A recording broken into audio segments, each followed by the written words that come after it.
नमस्कार मुलांनो, आज आपण इयत्ता 7वीचा सामान्य विज्ञान विषयातील पाठ क्रमांक 14 मूलद्रव्य, संयुगे आणि मिश्रणे या पाठाचा आपण अभ्यास करणार आहोत. आपण या पाठाचा आपण मागच्या सेशनमध्ये सुद्धा अभ्यास केलेला होता. तेव्हा आपण काय पाहिलं होतं, पदार्थाचे गुणधर्म कोणते आहेत, मिश्रण म्हणजे काय, पदार्थ म्हणजे काय याची आपण माहिती घेतली. आपण आजच्या भागामध्ये काय पाहणार आहोत तर मूलद्रव्य म्हणजे काय आणि मूलद्रव्यांचा आपण अभ्यास करणार आहोत. मुलांनो, मूलद्रव्य तर मूलद्रव्यांना काय इंग्लिशमध्ये काय म्हणतात माहिती आहे का? एलिमेंट्स. काय म्हणतात? एलिमेंट्स. आता तुम्हाला माहिती आहे आपल्या आजूबाजूला अनेक पदार्थ आहेत. आपल्या घरामध्ये फर्निचर असतं, खुर्च्या असतात, आपल्या घरामध्ये भांडी असतात. मग आपण हे कशापासून बनलेले असतात तर या पदार्थांपासून बनलेले असतात. आपण मागच्या भागामध्ये शिकले की आपल्या आजूबाजूच्या ज्या काही गोष्टी आहेत, घरातल्या गोष्टी आहेत, म्हणजे सगळ्याच काही गोष्टी आहेत त्या कशापासून बनलेल्या असतात तर आपल्या ह्यानी बनलेले असतात, पदार्थांनी बनलेले असतात. मग हे पदार्थ कशापासून बनलेले असतात मुलांनो तर पदार्थ हे बारीक म्हणजे अतिशय सूक्ष्म कणाने बनलेले असतात, म्हणजे बारीक बारीक कणाने बनलेले असतात. मग हे जे पदार्थ अतिसूक्ष्म कणाने बनलेले असतात त्यांना काय म्हणतात, ते अतिसूक्ष्म कण म्हणजेच काय तर रेणू म्हणजे पदार्थ हे रेणूंनी बनलेले असतात. मग आता मूलद्रव्य म्हणजे काय ते आपण आता पाहूया. तर ज्या पदार्थांच्या रेणूमध्ये एकाच प्रकारचे अणू असतात, काय असतात तर ज्या पदार्थांच्या रेणूमध्ये एकाच प्रकारचे अणू असतात त्या पदार्थांना काय म्हणतात तर मूलद्रव्य म्हणतात, एलिमेंट्स असे म्हणतात. तर मूलद्रव्यांचे विघटन करून वेगळा पदार्थ मिळत नाही, म्हणजे त्याचे लहान लहान तुकडे करून काही वेगळा पदार्थ मिळत नाही. मूलद्रव्यांचे लहानात लहान कण हे एक प्रकारच्या अणूंनीच बनलेले असतात. काय तर मूलद्रव्यांचे लहानात लहान कण हे सुद्धा एक प्रकारच्या अणूंनीच बनलेले असतात. मग मूलद्रव्य म्हणजे काय तर ज्या पदार्थांच्या रेणूमध्ये एकाच प्रकारचे अणू असतात.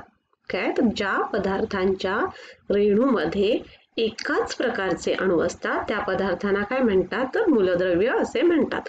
मग तू एखादं उदाहरण देऊ शकता का? तुम्ही मला सांगा बरं, कुठल्या पदार्थांमध्ये एकाच प्रकारचे रेणू असतात तर अणू असतात जसे की ऑक्सिजन मध्ये काय असतात, एकाच प्रकारचे अणू असतात ना. मग ऑक्सिजन हे काय आहे, एक मूलद्रव्य आहे. आता मुलांनो, अणू हे आपल्याला डोळ्याने दिसत नाही. काय अणू हे आपल्या डोळ्याने दिसत नाहीत, परंतु कोट्यावधी अणू जर एकत्र आले की त्यांचे आकारमान डोळ्यांना दिसण्या इतपत मोठे होते. काय मग जास्तीत जास्त अणू एकत्र आले म्हणजे कोट्यावधी तर आपल्याला ते दिसू शकतात. प्रत्येक मूलद्रव्यातील वस्तूचे आकारमान व वस्तुमान वेगवेगळे असते. काय प्रत्येक मूलद्रव्यातील वस्तूचे आकारमान व वस्तुमान हे वेगवेगळे असते. आता आपण पदार्थ हे अतिसूक्ष्म कणांनी बनलेले असतात हे पाहण्यात म्हणजे आपण हे कसं पाहूया तर आपण त्याच्यासाठी एक छोटंसं एक प्रयोग करून बघूया. तर त्याच्यासाठी आपल्याला काय करायचंय तर आपण एका भांड्यामध्ये आपण एक भांड घ्यायचंय, त्याच्यामध्ये काय करायचंय तर पाणी घ्यायचंय आणि त्या भांड्यावर काय करायचंय झाकण ठेवायचं आहे आणि मग त्याला तापवायचं आहे, म्हणजे उकळी येईपर्यंत त्याला काय करायचं आपण तापवायचं. आणि त्या तापवल्यानंतर काय होईल तर त्या झाकणाच्या आतमध्ये काय तयार होईल, आपण पाणी गरम करून पाण्याला उष्णता दिली तर काय होतं तर पाणी उकळतं, म्हणजे पाण्याची वाफ तयार होते. पण आपण त्या पाण्यावर जर झाकण ठेवलंय मग त्या झाकणाच्या तुम्ही आतील बाजूस बघा, म्हणजे ते थोडंसं झाकण कपड्याने काढून बघा आतमध्ये काय आहे, म्हणजे आतील बाजूस बघा तर काय होईल की आपल्याला भांड्यात पाणी उकळत असल्याने पाण्याची वाफ तर आपल्याला दिसते आहे. मग ही वाफ काय होतं तर झाकणाच्या आतल्या बाजूत जमा होऊन ती पुन्हा पाण्याच्या स्वरूपात दिसते. परंतु ही जी पाण्याच्या स्वरूपातली जी वाफ आहे काय आहे म्हणजे ते वाफेचे कण आहेत हे अतिशय सूक्ष्म कणांनी बनलेले असतात. कशाने? ते अतिशय सूक्ष्म कणांनी बनलेले असतात, म्हणजे आपल्याला ते एवढे दिसत सुद्धा नाहीत. पण जेव्हा तुम्ही त्या पातेल्यावरचं जेव्हा झाकण काढाल तेव्हा त्या झाकणाच्या आतमध्ये काय होईल तर पाण्याची वाफ जमा झालेली दिसेल आणि ही त्या वाफेतील पाण्याचे कण हे कसे असतील तर हे अतिशय सूक्ष्म कणांनी बनलेले असतात. म्हणजे आपल्याला अशा प्रकारे आपल्याला हे समजले की प्रत्येक पदार्थ हा कशापासून बनलेला असतो तर अतिसूक्ष्म कणांनी बनलेला असतो, म्हणजे तो रेणूंनी बनलेला असतो. अजून सुद्धा तुम्ही एखादं उदाहरण घेऊ शकता, जसं की आपण जो फवारणीचा पंप असतो माहितीये ना, फवारणीचा पंप तो पाणी त्याच्यामध्ये भरलं आणि ते मग तू काय होईल मग तुम्ही फवारा माराल आणि तो जे फवारे निघतात, पाण्याचे फवारे निघतात ते सुद्धा फवारे कसे असतात तर ते अतिशय सूक्ष्म कणांनी बनलेले असतात, म्हणजे ते आपल्याला दिसत सुद्धा नाही. म्हणजे काय तर प्रत्येक पदार्थ हा कशाने बनलेला असतो तर अतिसूक्ष्म कणांनी बनलेला असतो. कळलं तुम्हाला? आता मुलांनो तुम्हाला म्हणजे एक मी माहिती देते की आतापर्यंत शास्त्रज्ञांनी 118 मूलद्रव्यांचा शोध लावला आहे. किती? तर एकूण 118 मूलद्रव्यांचा शोध लावला आहे. त्यापैकी 92 मूलद्रव्य ही निसर्गातच आढळतात आणि 26 मूलद्रव्य उर्वरित जी मूलद्रव्य आहेत ही मानवनिर्मित आहेत. हायड्रोजन, ऑक्सिजन, नायट्रोजन, कार्बन, लोह, पारा, तांबे ही काही महत्वाची नैसर्गिक मूलद्रव्य आहेत. संशोधनाद्वारे नवीन मूलद्रव्यांचा शोध लावला जात आहे. किती मूलद्रव्यांचा शोध लागलेला आहे आतापर्यंत? तर 118 आणि त्यापैकी 92 मूलद्रव्य ही निसर्गातच आढळतात. मग मूलद्रव्य कुठली आहेत? तर बाकी उर्वरित मूलद्रव्य ही मानवनिर्मित आहेत, जसे की हायड्रोजन, ऑक्सिजन, नायट्रोजन, कार्बन, लोह, तांबे, पारा ही महत्वाची नैसर्गिक मूलद्रव्य आहेत. मुलांनो, आता मला तुम्ही एक प्रश्नाचं उत्तर द्यायचंय. मी तुम्हाला मूलद्रव्य म्हणजे काय ते समजलं काय? तर मूलद्रव्य म्हणजे काय ते समजलं. मग आता हवेमध्ये असणारी मूलद्रव्य कोणती आहेत? तर मूलद्रव्य म्हणजे काय कळलं तुम्हाला? की एकाच प्रकारचे अणू असलेल्या पदार्थांना काय म्हणतात? तर मूलद्रव्य असे म्हणतात. मग हवेमध्ये असणारी मूलद्रव्य कोणती आहेत? जसे की हवेमध्ये oxygen, nitrogen, argon, neon, krypton, xenon ही मूलद्रव्य असतात. निसर्गात तुम्हाला माहिती आहे का, निसर्गात ऑक्सिजन कसा मिळतो? तर वायुरूप आढळतो. ऑक्सिजनचे 2 अणू O2, ऑक्सिजनचा मॉलिक्युलर फॉर्म्युला काय आहे? तर O2. मग ऑक्सिजनचे 2 अणू एकत्र जोडले OO जाऊन तर स्वतंत्र अस्तित्व असलेला ऑक्सिजनचा रेणू तयार होतो. हवेमध्ये ऑक्सिजन हा नेहमी रेणू स्वरूपातच सापडतो. अणू जसे डोळ्यांना दिसत नाहीत तसे रेणूही डोळ्यांना दिसत नाहीत. कळलं काय? अणू जसे डोळ्यांना दिसत नाहीत तसे रेणू सुद्धा डोळ्यांना दिसत नाही. मग हवेमध्ये असणारी मूलद्रव्य कोणती आहेत? तर oxygen, nitrogen, argon, krypton, xenon ही मूलद्रव्य असतात. आता मला अजून एक मी तुम्हाला प्रश्न विचारते, तुम्ही डोकं चालवा आणि त्याचं उत्तर द्या. आता तुम्हाला मूलद्रव्य म्हणजे काय ते माहिती आहे की ज्या पदार्थांच्या रेणूमध्ये एकाच प्रकारचे अणू असतात त्यांना काय म्हणतात? मूलद्रव्य म्हणतात. मग कार्बन डायऑक्साईड हे मूलद्रव्य आहे का मुलांनो? सांगा बरं. तर कार्बन डायऑक्साईड हे मूलद्रव्य नाही. का नाही? तर हे कार्बन डायऑक्साईड हे संयुग आहे, कारण कार्बनचा 1 आणि ऑक्सिजनचे 2 रेणू आहेत.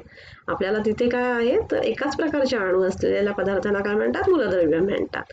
पण इथे काय आहे? कार्बन डायऑक्साईड मध्ये कार्बनचा 1 आणि ऑक्सिजनचे 2. कार्बनचा CO2 हा मॉलिक्युलर फॉर्म्युला आहे. मग कार्बनचा 1 आणि ऑक्सिजनचे 2 रेणू एकत्र मिळून कार्बन डायऑक्साईडचा रेणू तयार होतो. म्हणून काय? तर कार्बन डायऑक्साईड हे मूलद्रव्य नाही आहे, ते मूल नसून संयोग आहे. कळलं? कारण कार्बनचा 1 आणि ऑक्सिजनचे 2 रेणू एकत्र मिळून कार्बन डायऑक्साईडचा रेणू तयार होतो. विविध मूलद्रव्यांचे अणू एकसारखे असतात की वेगवेगळे? सांगा. तर मूलद्रव्यांचे अणू हे वेगवेगळे असतात. कसे? तर वेगवेगळे असतात. त्यांच्यातील अणूंच्या संख्येवरून मूलद्रव्यांची रचना ठरते. कशावरून? तर अणूंची जी संख्या असते त्याच्यावरून मूलद्रव्यांची संख्या ठरत असते. म्हणूनच अणूंच्या या रचनेनुसार ह्या मूलद्रव्यास त्यांचे गुणधर्म प्राप्त होतात. कळलं की विविध मूलद्रव्यांचे अणू एकसारखे नसतात, ते हे काय कसे असतात? तर ते वेगवेगळे असतात. मुलांनो, आता अणूबद्दल ज्या शास्त्रज्ञांनी जे सिद्धांत मांडले त्या शास्त्रज्ञाची आपण आता माहिती पाहूया. तर डेमोक्रिटस एक शास्त्रज्ञ आहे. त्यांनी मूलद्रव्यांच्या लहान कणांना अणू असे नाव दिले. काय? मूलद्रव्यांच्या लहान कणांना अणू असे नाव दिले कारण ग्रीक भाषेत ॲटोमोज म्हणजे अविभाज्य होय, त्यावरून ॲटम असे नाव अणूला पडले. अणू म्हणजे ॲटम. जॉन डाल्टन यांनी 1803 मध्ये अणू निर्माण करता येत नाहीत, त्यांचे लहान कणांमध्ये विभाजन करता येत नाही व ते नष्टही करता येत नाहीत असा सिद्धांत मांडला.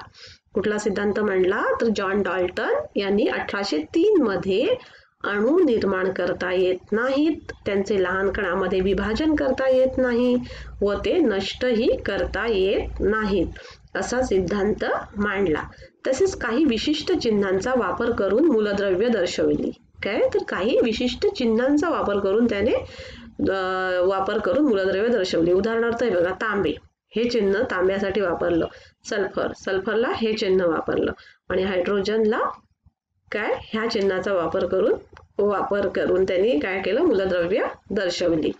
आता काय कुठला सिद्धांत मांडलेला आहे तर जॉन डॉल्टन यांनी की अणू निर्माण करता येत नाही, त्यांचे लहान कणामध्ये विभाजन करता येत नाही व ते नष्टही करता येत नाहीत असा सिद्धांत मांडला.